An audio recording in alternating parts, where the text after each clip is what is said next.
If you will, go ahead and take your Bibles and open it to First Kings. I don't preach from this book very often.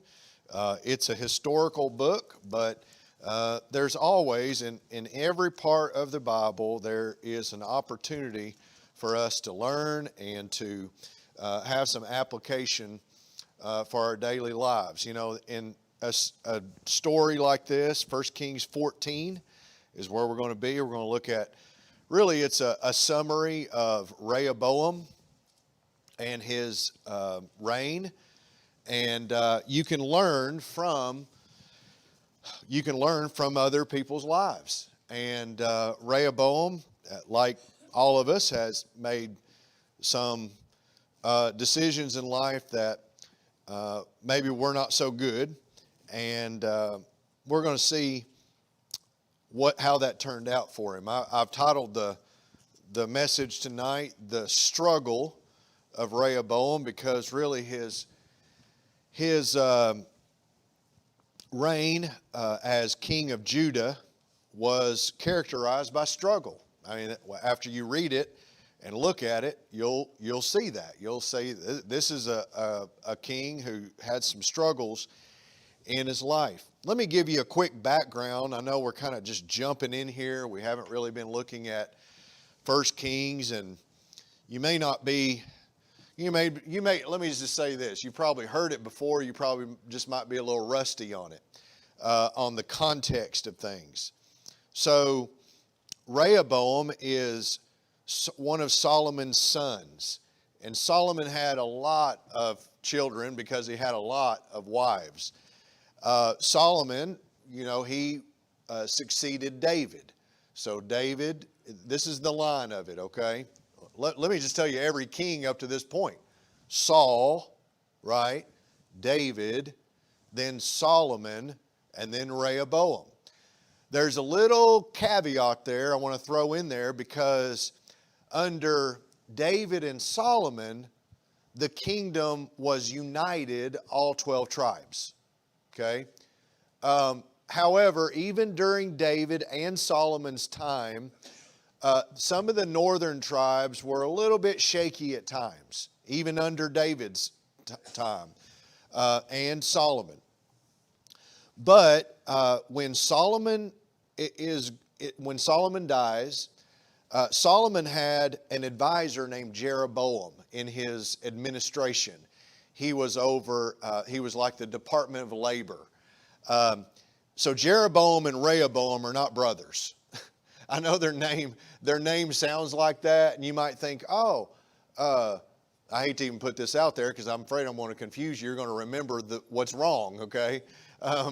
But those names are so similar, and they both come right after Solomon. You're thinking maybe in your mind, oh, that must be two of Solomon's sons. That's not true. Rehoboam is Solomon's son, but Jeroboam was just a guy. Okay, he was just a guy that was in Solomon's royal administration. And Solomon had taxed some of the northern tribes very heavily. And so they wanted to break off. And there was actually, when it came time for Rehoboam to be anointed as king, Rehoboam had an opportunity to unite the whole kingdom. And he goes to Shechem. They have this big meeting. You can find all this in like 1 Kings chapter 12 is a good place to go if you want to read about it yourself. And Rehoboam received advice from some younger men and some older men. The younger men said, increase the taxes. Don't even entertain the thought. Increase the taxes even more. That was the advice he got from the younger generation. The older men, the elders, they said, no, bring the taxes down and they'll follow you. They will be willing to submit to your authority, and you'll have a united kingdom. Rehoboam listened to the younger ones instead of the older ones, and he proposed to raise the taxes, and they said, bye, we'll see you later. Never mind, we're going to have our own government, And you and Judah, you can take Judah and you can be the king of Judah, but you're not going to be the king over us. And then they appointed Jeroboam as their king. From that point on, there was two kingdoms. There was what we call the Israel and Judah. So Israel is the northern 10 tribes. Judah is the southern kingdom, and it's just called Judah. And so throughout the book of Kings and Chronicles, which they both tell the same story, you have the king of Judah and the king of Israel. And the history here goes back and forth and tells you the chronology of both. Now here's one more thing, and I'm going to be quiet about the context and the background on it. When you come to a king of Judah, it is a descendant of David. Okay? So they rarely mention who the father is. They always tell you the mother. Because the father is David or Solomon. Or if you go on down the line, someone in the line of David. So David was promised that his kingdom would be established forever. That's what God said. And so that is the context. That is what's going on. You find there in verse 21 of chapter 14 the story of Rehoboam, and it tells us, the first thing I want you to see tonight is the king and his subjects. So we're just going to look at overall, this is just a summary of the kingdom and the reign of Rehoboam. First of all, here's about the king in verse 21. In verse 21, you see his father. It says he is the son of Solomon. You see his age. He was 41 years old when he began to reign. And his tenure is that he reigned for 17 years in Jerusalem. So Jerusalem and then Samaria, okay? In the north, it would be Samaria. In the south, it would be Jerusalem. So whoever the king of Judah is, they've got the temple. They've got the capital. They've got the place where David was. And it's not supposed to be a divided kingdom, okay? It's not supposed to be that way, but that's the way it is. So the location is Jerusalem. And then you have his mother. So I kind of explained to you why they do that is because Solomon had umpteen million wives. So who is this? We know his dad is Solomon, but who is he? And how he is characterized is his mother was an Ammonitess, which means that she was a princess from Ammon. And so Ammon and Moab are neighboring countries. She's not an Israelite. And they did not follow God. They were pagan, heathen, whatever you want to call them. They were not in covenant with God. And so what that has to do with anything is it's going to have to do with the influence on Rehoboam's life. And also eventually the influence on the whole nation. Well, notice here it talks about in verse 22 through 24, it talks about the people in the kingdom. Look at verse 22. Now Judah did evil in the sight of the Lord. And we stop right there, and when it says Judah does evil in the sight of the Lord, they are led by a king. And so it's almost like it's called a metonymy, where something stands in place of something else. When it has Judah did evil, that stands for Rehoboam does evil in the sight of the Lord, because he is the one who is leading them. They follow his example. He could put a stop to all of the idolatry if he wanted to. He could put a stop to all of the great wickedness if he wanted to. But apparently he doesn't. Notice what else is said there in verse 22.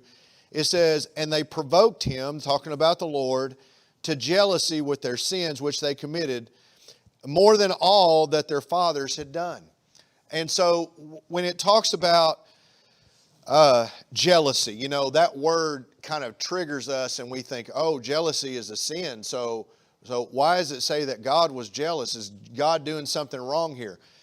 Jealousy is a sin when you want something that someone else has, that you want something that doesn't belong to you. But here's the problem with applying that same definition to God. Israel belongs to God. He is their possession, or they are His possession. So when God is, it would almost be like this. Let me ask you a question. Aren't you jealous sometimes about your wife? And you are in a marriage with her. You are in a covenant relationship with your wife. So when you feel those things, you're being protective over something that's yours. And I'm not trying to make her out to be a piece of property to you, but what you are is in covenant relationship with her. And so is God and Judah in covenant relationship with one another. So God is jealous over what belongs to Him in the first place. So He is protective. He is going to watch over and guard His possession. That's what that's talking about there. It says, it provoked Him to jealousy with their sins which they committed, more than all that their fathers had done. So there you see the extent. Is it just a little bit of sin? No, it's actually in comparison greater than what they've ever seen in the past. That's what it says. Well, notice there in 23 and 24, you're going to see different examples of their sin. Again, you're seeing all of this, verses 21 through 31, a 17-year period in a matter of like just a few minutes. Okay, so we're not going to touch on every little thing. It's a real broad, surface level summary of Rehoboam's reign. So here's just a few examples. Well, first of all, in verse 23, they set up numerous opportunities to worship false gods. Notice in 23 it says, for they also built for themselves high places, sacred pillars, and wooden images on every high hill and under every green tree. It seems like it was here a God, there a God, everywhere a God. It was a God everywhere you looked. Every place that they could put something, it seems like they took advantage of setting up multiple locations. Okay? Don't you just love Cracker Barrel and McDonald's? Don't you love that? To where you can go to almost any place, any town, Sonic, and find a Sonic. Well, we call those, fast food franchises, convenience stores, right? 7-Elevens. What's the brand? Come and Goes, and all these different. Well, they were doing the same thing. They had the same concept. They're going to franchise this thing. They're going to put convenience worship centers everywhere. Unfortunately, of the wrong kind, of the false god kind. And so that was an example of why the anger of God would have been provoked, because they worked really hard at making sure that they were consistently sinning and consistently worshiping false gods. They're working really hard. They put a lot of effort into it. And we would call them devoted. They are very devoted. So devotion, listen to me very carefully, because there's some ideas here that we probably need to consider in our own life. Devotion is not always good, because it matters what you are devoted to. Just because someone is devoted to something, there's a lot of drug addicts that are devoted to drugs. There's a lot of people that are involved in false worship. They are extremely faithful to that. They are into that. And you could go on and think about this idea of being devoted is not necessarily a great thing. They are extremely devoted to worshiping false gods. Well, the second thing there in verse 24, It says there were, and I'm reading now the New King James, there were also perverted persons in the land. I knew that wasn't exactly what I read before, and so I looked at the King James Version. I thought, I bet it says something else, and it does. In the King James, it straight out calls them sodomites, which implies male homosexuality. If you look at the NIV, it says male prostitutes. I looked up the Hebrew word, and the Hebrew word is, I'm not, if I mispronounce this, if there's a Hebrew scholar watching online, or if there's one in here in the sanctuary, Kadesh. And Kadesh can mean male or female. And I did a little more digging on this. And if you look at the next phrase, it says, they did according to all the abominations of the nations. You see that? Which the Lord had cast out. And so what did the Canaanites, and that's where they're talking about, what did they believe? Well, they were very, very into fertility god worship. And part of the cultic ceremonial practices of fertility god worship is that a man or a woman would go engage in prostitution at a shrine, and that would be to appease the god of fertility. I don't understand all of it, but it was men and women engaging in awful practices, and it was a part of their false worship. See, so the point of all this is, it was disgusting. This isn't just like,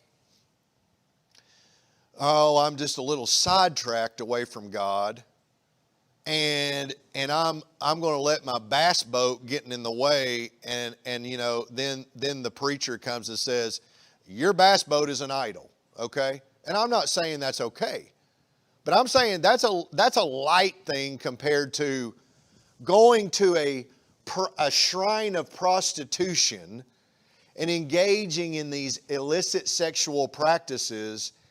That is much deeper than you being distracted away from God. Am I making any sense? I'm not saying that the bass boat thing is not a big deal. I'm just saying this is heavy, deep, false worship where it is. What does that do to a family, right? What does that do to the children? This is major wickedness going on here, what's described in verse 24. So the point there is that instead of being faithful to God, they're just going to do what the Canaanites did.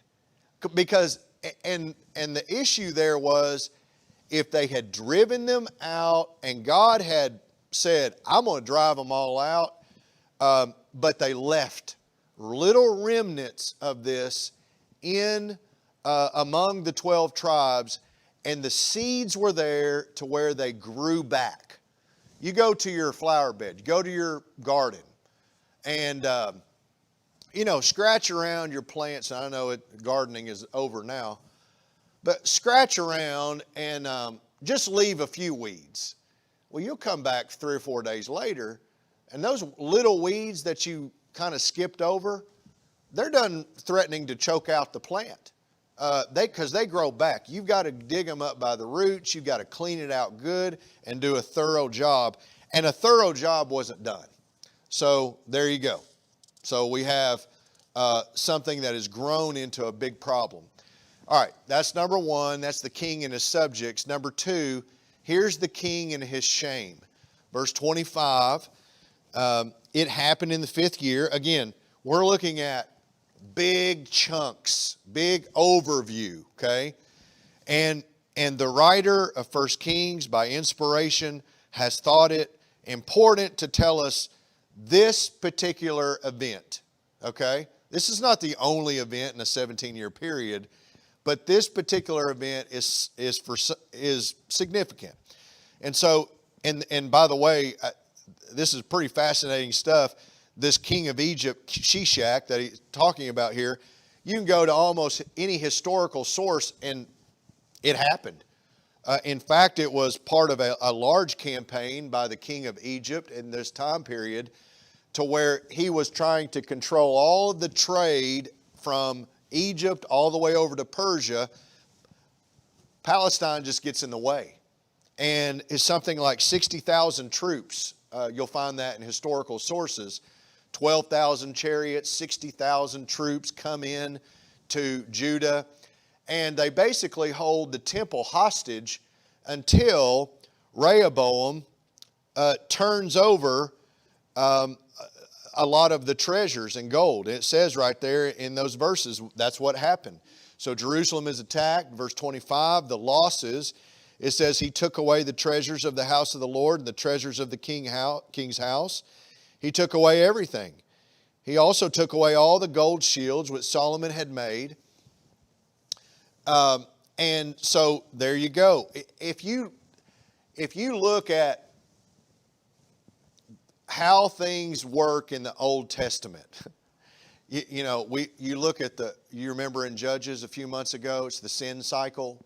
I'm going to botch it up, but it's something like Israel sins, they cry out, God forgives, right? God punishes, God forgives, and then they revert back to their old ways, but over and over and over again through the Old Testament. You also find this, and you find this when the children of Israel are in the wilderness, is that when they stray away from God, when they backslide, when they go into battle, they lose battles. When they are in fellowship with God, when they have peace and harmony with God, God blesses them even when they're outnumbered. You could have an army of 20 against an army of 20,000, but when they're in fellowship with God, they always win. And it could be the other way around. When they have 20,000 and fighting against 20, they'll lose when the harmony between them and the Lord is disrupted. So this is what's happening here, is that because of their idolatry, because of their waywardness, and they're getting defeated. They're getting sacked and plundered by an enemy. And so they're plundered. Notice in 27 and 28, Rehoboam, he attempts to kind of recover. But you see that there is evidence of decline. Okay? Look at 27. It says, then King Rehoboam made bronze shields in their place. Now what kind of shields did they have? That's right. They used to have gold, and now they have bronze. Now, bronze is inferior to gold. Okay? So they used to drive, now y'all are going to get mad when I say this. They used to drive a Chevrolet. I ain't going to do it to y'all. Right? You knew where I was going with that. They used to have something nice. But they've been plundered. They've been defeated. And now you see just evidence of decline and deterioration. That's sad. When the Lord's house, the Lord's kingdom, God's people even, you see that in people sometimes. People sometimes decline. Sin, and here's a principle that we could lay down, and I'm probably going to come back to it in a minute. Sin will cause decline of a nation. Sin will cause decline of a person. And that's what you're seeing here in verse 27 and 28. You see in 28 that, when did they showcase these things? Well, it was for special occasions, like when the king went to the temple. So here we go. Here's Rehoboam's legacy. Okay? All of these kings, you go one after another throughout 1st and 2nd Kings, 1st and 2nd Chronicles, and they usually end with a short little paragraph, and here it comes. And it's a little summary. This is how Rehoboam is going to be remembered. It says, now the rest of the acts of Rehoboam and all that he did, right? This is like a summary. Are they not written in the book of the Chronicles of the Kings of Judah? They are. They are. So if you want to know more, the writer here is encouraging you to dig some more. Look at this and go read it and find out more about it. Look at verse 30. There was war between Rehoboam and Jeroboam all their days. So here's the first characteristic of Rehoboam, and you could say the same thing about Jeroboam. One of the things that characterized their reigns is war and conflict and hostility. And keep in mind, this is hostility between or among the people of Israel. This is Israel and Judah fighting each other. They fought wars with each other. So the tribes are at war with one another. That's a sad, terrible thing, a tragedy that would be happening. Look at the last verse. This is his death, and who succeeds him, or who follows him. Rehoboam rested with his fathers, and he was buried with his fathers in the city of David, which is Jerusalem. His mother's name was Naamah. That's repeated again. And Ammonitess. That's what we're supposed to remember. And then Abijam, his son, succeeded him, came after him. I'm going to leave you with three little things here. And I've already touched on some of it, but let's just be explicit with it. First of all, when you allow sin to have a place in your life, it contaminates your life. And when your life is contaminated by sin, it's guaranteed, okay? When you let sin creep into your life, guaranteed to cause a disruption in the harmony and fellowship with God. Guaranteed. So any kind of sin, and I know none of us are perfect, but we do need to strive to watch out for sin and keep sin from creeping into our life. It will disrupt the fellowship with you and God. And I'll add to this. It'll disrupt the fellowship in your own family. Sin will. Friends, family, and also between you and the Lord. So not just vertically disruption, but also horizontal relationships, family, friends, co-workers, so forth. Sin is a disruptor. And so it'll cut things, it'll sever relationships. It's a disruptor. Second thing is this. The effect of sin has the potential, and I say that, I'm saying that, I could say that stronger, okay? Potential, and the reason I hold back a little bit is because sometimes I don't think sin you always see the consequences of sin. Even though it's in your life, you don't always see it. But it has the potential to bring shame to your life. You see that here in Rehoboam. He was not just the best king ever. And so his legacy was that, they had to downgrade from gold to bronze. War characterized his reign.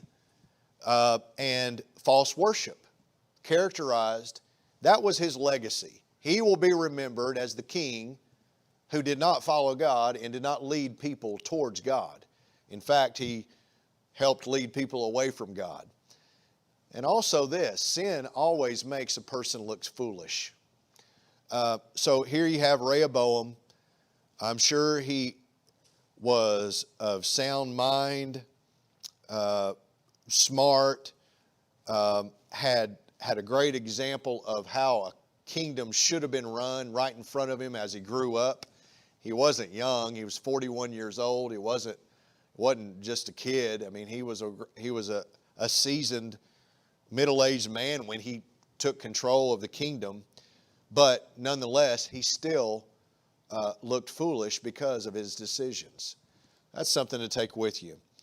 And then finally this, pattern of life. Pattern of life. You know, there are twists and turns in our life. We have good days and bad days, right?